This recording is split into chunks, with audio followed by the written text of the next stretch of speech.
morning, everyone. Happy Thursday. It is May 7th. Lisa Lydia Scott with you here this morning, live on Facebook every weekday morning. Love it when you join us live, but we like to remind you it stays on your feed throughout the day, so you can watch it whenever it works best for you, or check it out as a podcast. Just go to inform.com/podcast and look for the Inform Minute. All right, today we're getting some much-needed sunshine after a few gray, gloomy days. It's been meh this week and cool. High yesterday in Fargo was 45. Yeah. We didn't even crack 50 degrees. Today, 50s to near 60, right at about 60 in Fargo. Mostly sunny, although a couple of clouds are possible from time to time. Shouldn't block too much of your blue sky view. Nice temps, near average, and fairly light winds. Very calm right now, turning to the northwest at 5 to 15. So, not bad. Yeah. I think a pretty good day. Tomorrow, we'll wake up with some sunshine. We'll end up with more clouds in the afternoon, going partly cloudy by tomorrow afternoon. Temps have plenty of time, though, to warm up into the 60s to near 70 for tomorrow. Ooh. 68 here in town. Should be pretty decent. Cool. Does come with the increase in the cloud cover and then increasing wind, too. It'll start getting a little gusty through tomorrow afternoon and tomorrow evening. That's because a cold front is approaching. It's turning the wind around to the northwest, and it'll touch off some showers later Friday evening, Friday night, into very early on Saturday morning from the northwest to the southeast. So places like Rolla, Devil's Lake will see it first. Most of us in the valley probably through the overnight hours or like late Friday evening while you're sleeping, and then wrapping up early on Saturday morning. Should be out of here by like 7, 8 o'clock on Saturday morning. Okay. That leaves us cooler but dry for the weekend. Mix of sun and clouds, temps in the 50s on Saturday and Sunday, mid to upper 50s. Not cold, but a little bit on the cool side. Yeah. Mother's Day, we start to lose the wind a little bit more. Should be decent by Sunday afternoon. Next week, still watching for the pattern flip. We'll see temperatures up into the 60s in the early part of the week, 70s through midweek, maybe even a thunderstorm chance or two, and then near 80 by next weekend. So we're on the up. All right. Should get better and better. A little bit cool this weekend, but then overall. It feels like we're trying to turn the corner. Turning a corner. Yeah, exactly. We're getting there. Okay, let's do it. We can make it. Well, the city of Fargo is now just days away from having a new permanent police chief. Interim Chief Travis Stefanowicz explained his philosophy for the department before a committee of city officials and members of the Fargo Police Department. He returned time and time again to two recurring themes throughout his remarks: listening and collaboration. The committee unanimously voted to recommend appointing Stefanowicz to the position. That motion will be presented to the Fargo City Commission for final approval on Monday.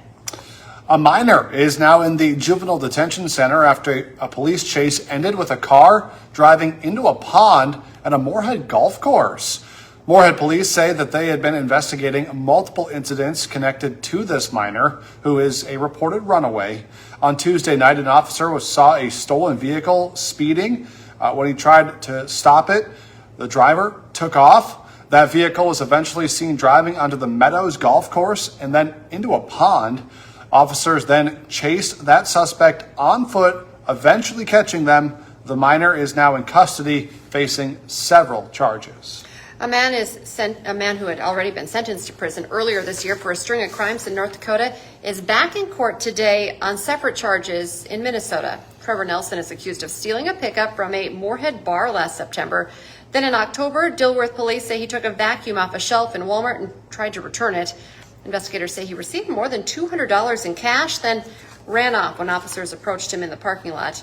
He's scheduled to be in court at 1:30 this afternoon. Nelson is already serving 2.5 years in prison for other crimes. The Red River Valley SWAT team is doing some training today in Fargo. They'll be in two different spots. The first exercise will happen near the Matt Bus Garage on 23rd Street North from noon until 4:30. Then officers will train near the Valley Bus Depot from 5:30 until 8 o'clock tonight. The first Moorhead Cruise Night of the season is from 5 to 8:30 tonight in the west parking lot of M State. That's along 28th Avenue South, just north of I-94. Along with hundreds of classic cars, custom cars, there will be food trucks, live music, and vendors. This is just the first of 5 cruise nights in Moorhead planned for the season. Fun events. Today, the Bison will find out if they'll be able to play in a bowl game in their first season in the FBS. An NCAA committee will be voting on a proposal that would allow teams moving from the FCS to the FBS to be eligible for bowl games immediately. Under the current rules, teams like the Bison are ineligible for postseason play for 2 years after making the jump. That vote will happen at 10:30 this morning. Big story there. Coming up on Hot Mic this morning with Dom Izzo, it was a long night in San Antonio for the Wolves in Game 2. The Spurs even the series last night. So what went wrong for Minnesota? It was a tough game to watch. I even watched a little bit of that game. Brutal.